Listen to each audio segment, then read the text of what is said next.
এর সাহায্যে ওর অ্যাড্রেস খোঁজার চেষ্টা করো। আমাদের কাছে যা ক্লু আছে তার সাহায্যেই ওকে ধরতে হবে, তাই খুব সাবধান। এক মিনিট স্যার, বলো। এই ডেটা আপলোড করার টাইম হলো 2:30 PM আর ডেট হচ্ছে 662010। ইয়েস স্যার, কি হলো? আইপি নম্বর জানতে পারলে? স্যার এই ছবিটা আপলোড করার আইডি নাম্বার হলো 192168109। Good, carry on. Sir, or address পাওয়া গেছে। গ্রেট। পিসি কানেক্ট করার জন্য ল্যান্ডলাইন ব্যবহার করেছে। নাম্বার হলো 22222423 আর ওর অ্যাড্রেস হলো S number 10 first street C, pharma Bazaar colony, Virugambakkam, Chennai. Nageshwar net connection. Yes sir. এটা নিশ্চয়ই কোনো নকল কানেকশন। Damn it.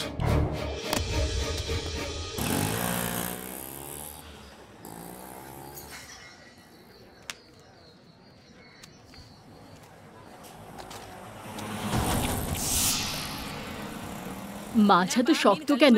মাছ আমি জন্ম দিই নাকি? মাছ ভালো হোক না হোক তোমার কথা বেশ আছে। এ না ছাড়া আর বাকি সবকিছু এখানে হয়। হ্যাঁ। কি দাদা, কত করে দিচ্ছেন? আরে বৌদি, আপনি কোথায় থাকেন? 50 টাকার কমে হবে না।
ওর যে চোটগুলো লেগেছে ওগুলো আগে ঠিক করে ওকে বাইরে নিয়ে আসুন। Okay sir.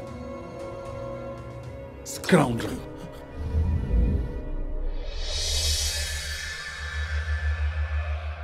বল বল তোর সব লীলার ব্যাপারে। স্যার, আমি আতঙ্কবাদীর খুনি বা চোর নই। এসব আপনি কেন করছেন? বেকার সময় নষ্ট করছেন।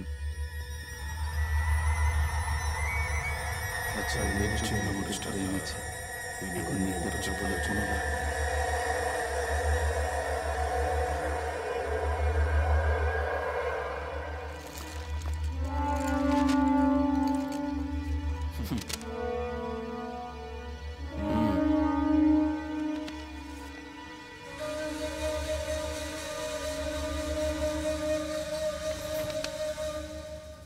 আমার আসল নাম মহেশ স্যার। আমি একটা ছোট্ট গ্রামে থাকতাম স্যার। যখন আমি অষ্টম শ্রেণীতে পড়তাম তখন বাবা মারা যান। একটা ছোট ভাই আছে, এখনো কোথায় আছে জানি না। আশা করি ও যেখানে আছে ভালো আছে। আমার মাকে কাকারা সাথে নিয়ে চলে যান।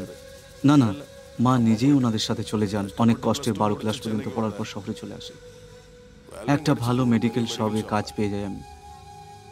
ওর বিভিন্ন ব্রাঞ্চের স্টক দেখার কাজ করতাম আমি। ভালো কাজ ছিল। খিদে পেলে খাবার আর তার সাথে সাথে সুখও পেতাম। আমি মালিকের খুবই বিশ্বস্ত ছিলাম, বলতে পারেন ডান হাত। মানে প্রচুর টাকা, বাড়ি, গাড়ি সবকিছু অর্জন করি। জীবনটাকে উপভোগ করতে থাকি আর এগিয়ে যেতে থাকি। বড় বড় লোকেদের খুব প্রিয় পাত্র হয়ে গেলাম। তারপর আমি একটা বিশেষ ব্যবসা শুরু করি। আমি একটা ওয়েবসাইট তৈরি করি। আমি সিনেমা বানাতাম যেটা কেউ জানতো না। ওই সমস্ত সিনেমাগুলো আমি ফরেন পাঠিয়ে দিতাম, আর ব্যবসাটা খুব ভালোই চলতে লাগলো। প্রথমবার যখন আমি মুম্বাইতে যাই তখন এই কথাটা আমার প্রেমিকাকে জানতে পারি যে আমি একজন ভালো মানুষ নই, আমি একজন ব্রোকার। আমার তাতে কিছু যায় আসেনি, আমি সিনেমা তৈরি করতে থাকি। ও পুলিশকে জানিয়ে দেওয়ার হুমকি দেয়, আমি সেই জন্য ওকে শেষ করে দিই। ও হয়তো প্রাণ হারায়। এখনো পর্যন্ত আমি 120টা সিনেমা বানিয়েছি, কিন্তু এর কোনো প্রমাণ নেই স্যার। আর একটা খুন করার জন্য ধরা পড়ে গেছে, কোনো কিছু খুঁজে পাবে না, তার জন্য যে শাস্তি হবে আমি রাজি আছি। কোনো কিছু খুঁজে পাবে না, কারণ সবাই ঘরোয়া মেয়ে ছিল। এই একে নিয়ে গিয়ে জেলেতে ঢোকা। বল। স্যার, আমাদের লোকে পুলিশ ধরে ফেলেছে, আপনি যদি কিছু... ধরেনি, তুই ফেসে গেছিস। বোকাদের মতো কাজ করলে এই রকমই হয়। শুনেছি কোন জায়গায় ক্যামেরা লাগিয়েছে। আমি কিছু করতে পারবো না। যদি ও মুখ খুলে দেয় তাহলে আপনিও জেলে যাবেন। এরকম যদি ও করে তাহলে ওর এনকাউন্টার ভেতরে হবে, আর তোর বাইরে। ফোন রাখ, ফোনটা রাখ। যা হলো ভালোই হলো, অন্ধকারে হওয়া কাজের কথা। অন্ধকারের মধ্যেই বললো। এই ওখানে কে?